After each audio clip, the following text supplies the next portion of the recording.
Hey guys, Chicky Domain, Deboo.com with a Deboo.com forecast update. This forecast update effective around 1 p.m. Eastern Standard Time on Monday, September 4th, 2017. And happy Labor Day to all of our followers out there. Wanted to start you off with a archived look at the National Hurricane Center's forecast track over the last several days of what has become Major Hurricane IRMA, Category 3 hurricane, top sustained winds at around 120 miles an hour as of the 11 a.m. update. And as you're watching this, the key things to note here is in the back end of the run here, you'll see that there is a shift more towards the west, and it's been the last 3 or 4 cycles that the National Hurricane Center continues to shift the track off towards the west. We'll show you that here. You'll see that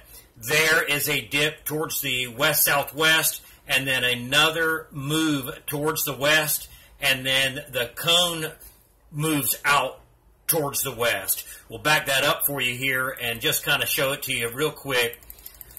But that's the key thing here, is that the National Hurricane Center continues to adjust the track over towards the west. And if you saw our last video update, we talked about how it could be that IRMA was heading towards the Gulf of Mexico, and then several cycles of model runs started moving the hurricane up the Florida coast and into the Carolinas, and it looks like the shift overnight has come back more towards the west. So Gulf of Mexico is still in play, although it looked like 48 to 72 hours ago that the chances of that were slim to nil. The door has opened back up on the Gulf of Mexico. Now, currently, hurricane watches and warnings are in effect for the Northeast Caribbean Islands and Puerto Rico. Please visit the National Hurricane Center at www.hurricanes.gov for all official watches and warnings. If watches and warnings are issued for your area, please heed the advice of your state, local, county emergency officials. Guys, this is getting serious now as we get in past day 5. National Hurricane Center showing at day 5 over over Cuba, or on the north coast of Cuba. Now, also wanted to point out, going back to our last video update, I don't know exactly what the time mark is, but one of the things that we talked about is that hurricanes along this track right here, the island of Hispaniola is known as a storm killer. And what can happen is the main area of circulation move over the high mountainous terrains and can get disrupted and then weaken the storm. That is the only bright spot at the moment, is that if we can get, and I hate saying this because of the people of Hispaniola and Cuba, but if we can get the storm to move over the high mountainous terrains of Hispaniola and Cuba, we could get some weakening of the system, or it's likely we'll get some weakening of the system. But once it gets back over open water, or if it stays open water, this opens up the door for big trouble for Florida, guys. And so we'll get to that in just a few moments. For first-time followers or first-time people that are visiting our website or wanting a little bit more information about us, we are primarily a surf and marine forecast entity. And so that means that we're covering weather systems in the Atlantic Basin that either produce hazardous seas and or large surf conditions. So we have a large following of surfers. So as we start to move on, we're going to switch to a buoy update real quick. We'll get to IRMA here at the back end here in just a few moments. So surfers, it looks like front runner swell is now starting to show on the St. Martin's buoy. This afternoon's buoy report showing seas 6 to 8 feet, swell height of around 7 feet, out of the east at around 12 seconds. There's going to be 2 pulses of IRMA swell coming. We'll show you that in the swell model forecast here in just a second. And then the front runner swell is now just starting to reach the South Bermuda buoy. Buoy showing 4 feet, 3 feet or so of swell height out of the east-southeast at 14 seconds. That's going to be propagating this way towards the United States East Coast over the next 48 to 72 hours before the main event kicks in just prior to the weekend. Now, surfers, don't get excited about the weekend because depending on the forecast track of the system, like we talked about in our last video update, we could see a series of some very, very strong onshore winds, and I don't know anybody that's going to be surfing in 35 to 45 knot onshore winds. So there is going to be a short window of a couple of 2 to 3 days of some really good surf conditions, and then looks like things will go downhill after that. Here's the latest 24-hour swell forecast out of NOAA's Ocean Prediction Center, and you can see what's on the buoys now on that St. Martin's and South Bermuda buoy. This is what's filtering in past those buoys today. We'll start to work in tomorrow. Tomorrow's Tuesday, and we may see some long-period ground swell lines by tomorrow afternoon going into Wednesday. Here's the 48-hour swell forecast, and there's the back end of the first front-runner swell. Now, let's back up a little bit here because a lot of guys are saying, oh, well, the main swell's not coming, or the swell's not coming until this weekend. And that is true, but you have to remember that IRMA formed up and became a hurricane outside of the Cape Verde Islands. It's the first system that we've had way out in the main development region. And when we talk about pulse swell, you remember that IRMA cranked up to a Category 1, then cranked up to a Category 3, there's a pulse, then dropped back down to Category 2, then went back to Category 3, there's another pulse, and then before the main swell comes, before it lifts over Puerto Rico. So there's 2 shots of swell that are coming with this system, and here it is. Excuse me, let me back up to this one because this is the main swell coming north of Puerto Rico as the system gets closer to the Northeast Caribbean. That's the original front runner. Here's the main swell right here. Now, when we go to look at NOAA's 72-hour wind wave forecast showing seas increasing to 45 feet, some models going into excess of 50. Now, this is coming right over the top of Puerto Rico. Puerto Rico's down in here, island of Hispaniola here. The 96-hour swell forecast is where it gets pretty funky. And again, that's because we'll have long period, hopefully because of the south-southeast direction of the swell. We won't get too much closeouts on the East Florida coast, but likely to be a lot of long closeouts along here. That's yet to be verified. We'll watch it as we go along. If you guys get reports or if you do go to the beach to surf, tag us on some of your photos and let us know what kind of conditions that you are getting. We're going to switch you over to some satellite imagery now. And it's important for you to understand flow when we start looking at track of tropical systems. So over the United States, the typical flow is from the west to the east. And the one feature that we have is we have a front that's dropping down like this. And the idea is that the front was going to come down in here. And normally, if these are strong cold fronts, as low pressure comes in this way, the front sweeps it out to sea. That has been a hope. And there's still an outside shot at that, believe it or not. But we also have an area of low pressure we talked about in our video update that possibly could become Jose over here. National Hurricane Center was putting some odds of development, and they dropped it for about 48 hours, and now they're back up to about 40% chance of development. Now, this looks like it's going to move back into Mexico and to Texas. So we have this flow here like this, and then because the front looks like it's going to be weak, high pressure looks to build back into here, and as Irma approaches here, high pressure pushes it back this way.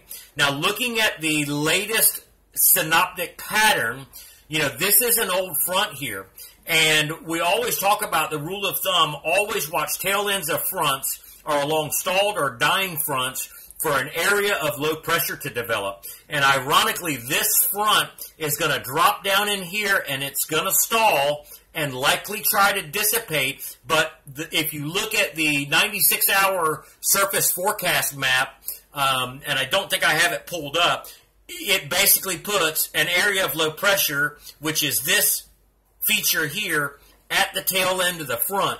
So here's the projected path of IRMA. Into here, and then now into the Florida Straits. Pretty good confidence that that general motion is going to take place. It's after the 5 days, and then what the models are showing now is a lift up the Florida Peninsula in here, be it to the west side or to the east side. Either way, some very large impacts from this storm look to affect a lot of people in Florida. Now, if you have elderly parents, or if you're rely on prescription medication, it may be in your best interest now to check your supply and go ahead and get a refill going at the pharmacy before there's a run on it. And that is because it's going to be, and make sure you want to have about a 2-week supply. The 2-week supply, if you've got 2 weeks already, you're probably okay. But the reason we say that is a week for the storm to get here, and if we have impacts along Florida in here, it may be a week before you might be able to get to the pharmacy to try and get your medication. So please think about that, and don't wait till the last minute and put a rush on the pharmacies for your medical needs. I'm going to switch you over here now to the visible satellite imagery of the United States. And again, this is that front that's dropping down. And again, it's that flow from the west to the east. Now, if this thing was able or strong enough to dig down by the time Irma got here, it could kick it out to sea. But it does not look like that's going to happen. Looking at the latest 48-hour surface map, here's the front right in here that's along the Outer Banks and then up in here through New England and going up in here to Nova Scotia. Here's another one. But again, here's this high pressure that is going to force Irma off towards the west. And then again with another area of high pressure forecast to develop here, that also looks to aid in that development off into that westerly direction. Here's the latest run of the GFS. This is the 12Z GFS, guys. And so here comes Irma through the Northeast Caribbean. Likely major hurricane impacts for the Northeast Caribbean islands. Coming up over Puerto Rico. This is within 3 days, within 72 hours. Puerto Rico will be on the bottom half of the system. Again, we don't know if Irma has finished or bottomed out on that west-southwest track that she has been on.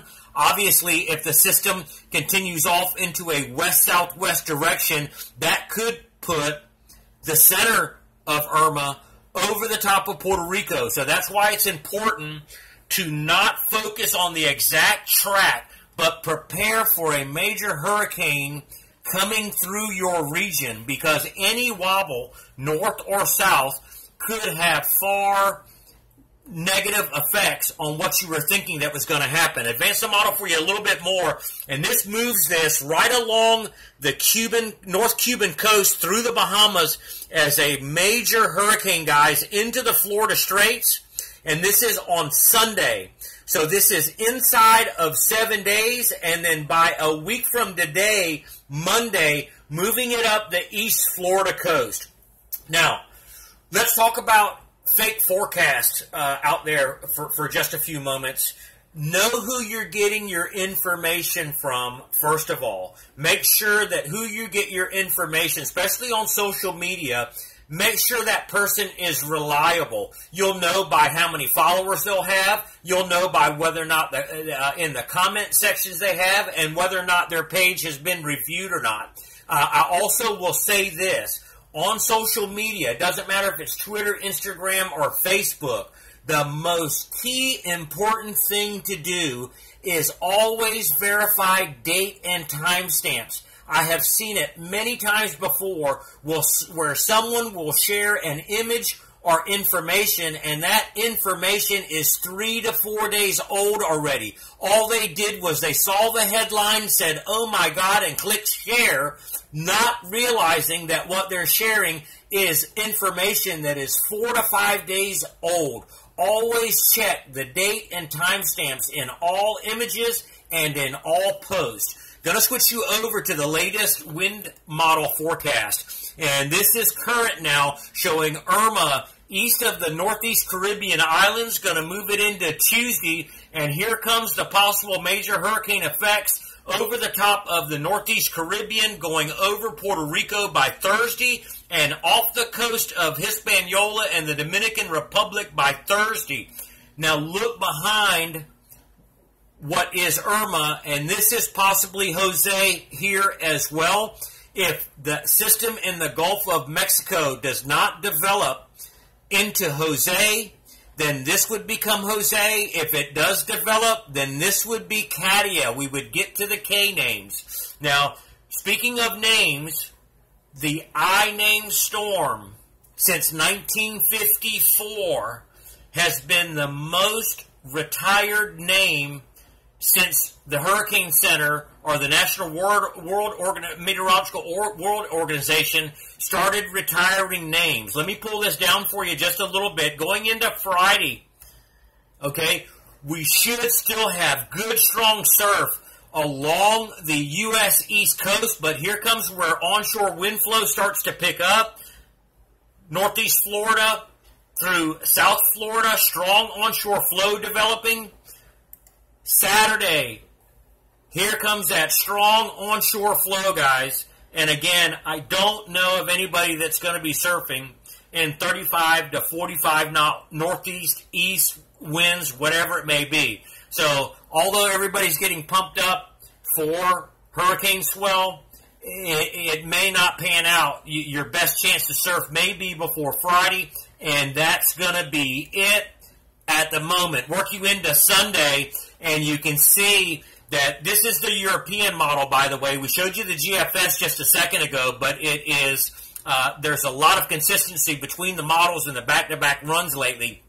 This European model has IRMA over the Florida Straits on Sunday, and then on Monday, again, just like the GFS, off the East Florida coast. Now, again, like Florida residents just experienced with Matthew just back in October, here's the eye of the storm east of the Florida coast. Don't pay attention to that. Look at the winds coming all the way out from the panhandle, wrapping across south central Florida and wrapping up in here. Guys, it's possible to get hurricane conditions along the East Florida coast, even though the eye of the storm is well east of the system. Please don't make the same mistakes we made watching Matthew. That's all we got for you for now. Stay tuned for the next update. We'll have some more updates. Follow us on our social feeds for real-time updates, and thanks for tuning in.